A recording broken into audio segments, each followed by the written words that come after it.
Hi everyone, my name is Vondechii and I'm the CEO and founder of Vondechii's Vault. And today I wanted to talk about the Bubonic Plague. So let's get started. So the Bubonic Plague is an acute infectious disease caused by the bacteria Yersinia pestis. So this bacteria lives in the intestines of fleas and are transmitted to rats by flea bites. The rats, therefore, serves as a natural reservoir for the disease, and the fleas are the vectors. So occasionally, an infected flea would jump to a human and introduce the bacteria. When a blood meal was taken, the bacteria would then spread to the lymph nodes and multiply, causing dark, tender, and swollen nodules. And as the infection spread, the victim would experience headaches, high fever, delirium, and finally death in about 60% of the cases. So the cause of the plague was unknown, but there were many theories. The most popular explanation was that it was caused by miasmas, which were invisible vapors that emanated from swamps or cesspools and floated around in the air, where they can be inhaled. Others thought it was spread by person-to-person contact, or perhaps too much sun exposure, or by intentional poisoning.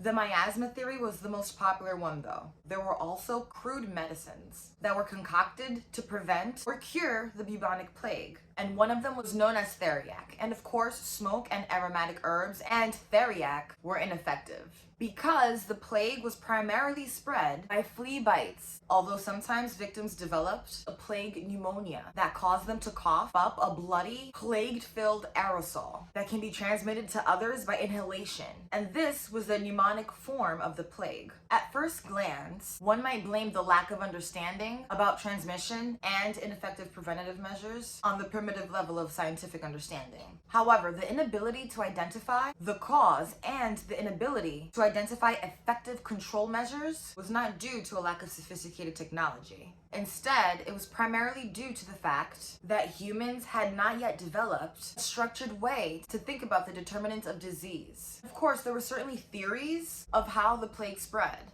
and these led to preventative strategies. But none of the theories or preventative strategies or treatments were ever tested by collecting observations in groups of people. So the key concept to take away from this video is that the lack of a systematic way of testing possible association between exposures and outcomes, like risk factors and disease, was the major factor that prevented advances in understanding the causes of disease and the development of effective strategies to prevent or treat disease. So thank you so much for watching this video on the bubonic plague. If you would like to watch other witchy wellness videos on public health, witchy wellness, and black girl magic, please go to my website. It's www.vondechii.com. Thank you so much for watching, and I'll see you there. Bye.